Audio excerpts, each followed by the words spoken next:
que começa a aparecer em todo mundo a partir dos 35, 40 anos. É praticamente impossível você pegar um sujeito de 70 anos que não tenha. Isso faz parte do processo de envelhecimento. Você tem colocado as dicas do Dr. Lair em prática? Então, conte pra gente as melhorias que o Dr. Lair tem feito em sua vida. Conhecendo o Dr. Lair Ribeiro, logo me interessei. Comecei logo usando o Lugol, a K2, a D3, vitamina A, vitamina B12, cloreto de magnésio, sal de Himalaia, azeite, o vinho. A melhora que eu tive foi incrível. Tirei várias medicações que fazem mal. Porque o Dr. Lair é o quê?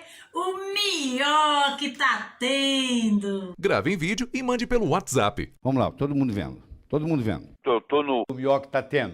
Que doenças podem surgir quando o ácido estomacal, ácido clorídrico, é muito baixo por muito tempo? Olha o que acontece. O ácido clorídrico vai promover a absorção de nutrientes. Por que ele vai promover? Porque o ácido clorídrico, primeiro, ele é uma barreira. Ele não deixa nem bactéria do intestino subir para a parte superior e contaminar o pulmão, por exemplo. E nem deixa a bactéria que você ingeriu na comida passar para baixo. Então ele funciona como uma barreira, tanto subindo quanto descendo. Quando você tem o ácido clorídrico baixo no estômago, você eliminou essas barreiras. Vai ter agora bactéria do intestino que vai subir e vai ter bactéria que você ingeriu que vai descer. Então, primeiro. Segundo, o ácido clorídrico transforma o pepsinógeno em pepsina. Se não tiver ácido clorídrico, pepsinógeno não vira pepsina. E se não vira pepsina, não digere proteína. E se não digere proteína, você começa a ter um processo de malnutrição, que vai comprometer a sua saúde. Então, o problema do ácido clorídrico é muito sério no estômago. Existe uma patologia médica chamada gastrite atrófica, que começa a aparecer em todo mundo a partir dos 35, 40 anos. É praticamente impossível você pegar um sujeito de 70 anos que não tenha gastrite atrófica. Isso faz parte do processo de envelhecimento. Desenvolver gastrite atrófica, com diminuição da produção de ácido clorídrico. E o outro mecanismo, que é muito comum, é a medicação antiácida. Então, o paciente tem um desconforto estomacal pós-pandrial e ele acha, e o médico acha, que ele tem excesso de ácido estomacal, que é uma coisa raríssima, mas muito rara. Você não vai encontrar, para você encontrar um caso desse no seu consultório, você vai ter que ver muita gente com dispepsia. Aí o médico acha que ele tem excesso de ácido e dá para ele um antiácido. Só nos Estados Unidos são 7 bilhões de dólares por ano, o mercado de antiácido. 7 bilhões de dólares por ano. Está na televisão toda hora para você tomar antiácido. E o contrário, você tinha que tomar ácido, porque você tem uma gastrite atrófica. Você vai dizer assim, mas se está faltando ácido, por que eu tenho azia? Você tem azia porque o alimento no estômago não vai para o piloro, porque a válvula pilórica não abre. Ela é pH dependente. Tem que estar no mínimo 2,5 para poder ela abrir.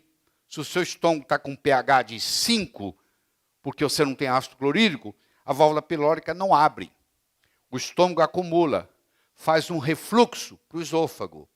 O pH no esôfago é 6,5.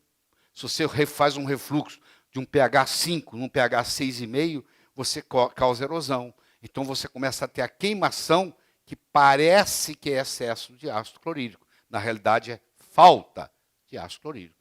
Então vem a medicação antiácida para tentar resolver isso. A grande maioria dos indivíduos com incompatibilidade alimentar não são capazes de produzir adequadamente ácido estomacal por deficiência de iodo, com formação de bolhas de gás, causando o GERD, que é esse refluxo esofágico. Os antiácidos não tratam a causa, falta de ácido clorídrico. Aumentam a incidência de alergias alimentares, síndrome de mal absorção, deficiência de zinco e agravamento a longo prazo do GERD. A doença se perpetua. A sintomatologia diminui, mas a doença se perpetua. Então isso desencadeia asma, desencadeia incompatibilidade alimentar, tudo pela deficiência do ácido clorídrico, e causa fadiga adrenal. Como consequência, isso vai estimular o simpático, etc. Em criança, a asma muitas vezes é causada por parasitose. A asma pode também ser causada por deficiência de óxido nítrico, mas, em geral, asma em adulto é a cloridria. Pancreatite em adulto é a cloridria. Você vai ver isso. Glaucoma em adulto é a cloridria. Então, daqui desse estômago, vai surgir uma série de doenças que ninguém trata, ninguém cuida. E vai tratar lá das repercussões, mas continua deixando a gastrite atrófica ali. Então, o que acontece com essa consequência da diminuição do ácido clorídrico? Digestão de alimentos comprometida, absorção de aminoácidos, minerais e vitaminas, principalmente a vitamina B12 e o ácido fólico, e com o passar dos anos, as células P do estômago, células parietais, que fica perto da parte do fundo do estômago, que produzem ácido clorídrico, também produz o fator intrínseco que vai permitir a absorção da vitamina B12. A vitamina B12 é o fator extrínseco. Com a produção das células parietais, o fator intrínseco se junta com o fator extrínseco e lá no íleo vai ser absorvido. Como eu não tenho mais fator intrínseco, eu não tenho mais absorção de B12. À medida que eu envelheço, a minha absorção de B12 vai caindo. Eu tenho que passar a usar B12 sublingual ou B12 injetável. Se eu sofri uma cirurgia bariátrica, então B12 ou ácido fólico pela boca não vale nada. Eu tenho que passar a fazer injetável. Não ativa a liberação da bile e não ativa a liberação do bicarbonato de sódio, que eu vou explicar daqui a pouco o mecanismo. Porque depende, tudo isso é pH dependente. Há um crescimento anormal de bactérias, porque agora as bactérias vão passar pelo estômago, vão subir, vão passar pelo estômago, vão descer, acabou a barreira. Há uma desbiose intestinal intensa em consequência disso. Há uma deficiência do sistema imune. Grande parte do sistema imune está no sistema digestório. Você começa com essa sintomatologia aí, que é chamada em inglês de GERD, que em português você pode chamar de DRGE, doença de refluxo gastroesofágico, causando esse tipo de sintomatologia. É uma queimação depois da alimentação, não é em jejum, não é com o estômago vazio, é com o estômago cheio. Quando a sintomatologia é com o estômago cheio, que é 99,9%, você mata a charada na hora, é a deficiência de ácido clorídrico. E isso pode ser confundido com infarto do miocárdio. Inclusive, os presidentes americanos, vocês lembram do Eisenhower? Quando ele foi internado, eles não sabiam se era isso ou se era infarto, e muita gente achava que era GERD, e no fim ele estava infartando, e isso é confundido, geralmente é confundido. Uma crise de GERD e uma crise de infarto do miocárdio, a angina, às vezes é confundido, até entre presidentes americanos. Bom, aqui está o cenário para você. Ó. À medida que os anos passam, o seu ácido clorídrico vai diminuindo. Você compara o ácido clorídrico de um indivíduo de 60 a 70 anos com o ácido clorídrico de um indivíduo de 20 anos de idade. Isso todo mundo, isso faz parte do processo de envelhecimento. Vai envelhecendo. Tá? A prevalência da doença de refluxo gastroesofágico aumenta com a idade. A gastrite atrófica assintomática. Geralmente ela não tem sintomatologia. Ela é assintomática, mas está acontecendo. Por que envelhece aqui mais? Porque é o seguinte, como o estômago... Oi, tudo bom? Como o estômago faz um turnover muito rápido, aqueles órgãos onde o turnover é mais rápido, o envelhecimento se manifesta mais. Precisa de mais velocidade. Tudo que precisa de mais de velocidade, o velho não está aí, porque o velho vai ficando lento, inclusive na reprodução disso.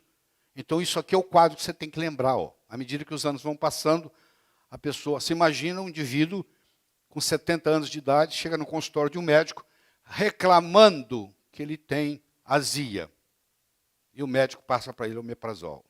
Você olha o estrago. Ele já não tem ácido clorídrico. Ele já está com um problema aqui. Agora, quando eu mostrar para você o efeito do omeprazol nele, aí a desgraça quintuplica. E a maioria está tomando isso. Por incrível que pareça. Por que ácido estomacal em demasia é tão eficiente em causar refluxo esofágico, mas ineficiente em digerir alimentos? Se o médico diz para você que você tem ácido demais, você tem que perguntar para ele, se eu tenho ácido demais, por que eu tenho problema de digestão? Você entendeu? Não faz sentido, pô. Se eu tivesse ácido demais, a minha digestão era rápida. Quer dizer que eu aumento o ácido e estou com esse problema aqui de digestão, estou aqui no senhor por causa do problema de digestão? Eu não digiro as coisas que eu como? Você está dizendo que eu tenho ácido demais? Faz sentido. E o problema começa a ocorrer aqui, ó, nesse esfíncter aqui. Porque esse esfíncter aqui ele só abre na hora que você engole. Na hora que você faz isso, ó, o esfíncter abre, pum, para passar. Aí ele começa a abrir em horas que não devia. Aí isso aqui está fechado, porque o pH não permite isso aqui abrir. Aí na hora que isso aqui abre, ó, vai aqui, olha o que acontece. Aí começa a fazer a queimação da azia. Doutor, eu estou com azia. O que está acontecendo? Não está havendo digestão certa e o alimento que estava, vamos supor, 4, 4,5, vai para um esôfago onde o pH é 6,5. Aí começa a fazer erosão, começa a fazer erosão. E aí começa a ter o problema. Existem coisas até mais sérias. A esofagite de Barré é pré-cancerígena. Então muita gente desenvolve câncer a partir disso aí. A acloridria, a hipocloridria é uma predisposição a problemas de câncer. Eu queria que você desse uma nota de 1 a 10. 1 a 10. Eu vou assumir que você deu uma nota. 1 a 10, não interessa. Dê uma nota qualquer aí, de 1 a 10. Dado? Também. Eu espero que você ajude a divulgar isso aí. Passa isso para os amigos. Um presente, mandar esse link. E se ainda não recebe os áudios incríveis e gratuitos do Dr. Lair, mande um WhatsApp com a palavra Eu Quero para o número DDD 35 988 26 1891. E receba conteúdo gratuitamente de um doutor que, sem dúvidas, é o melhor que tá tendo.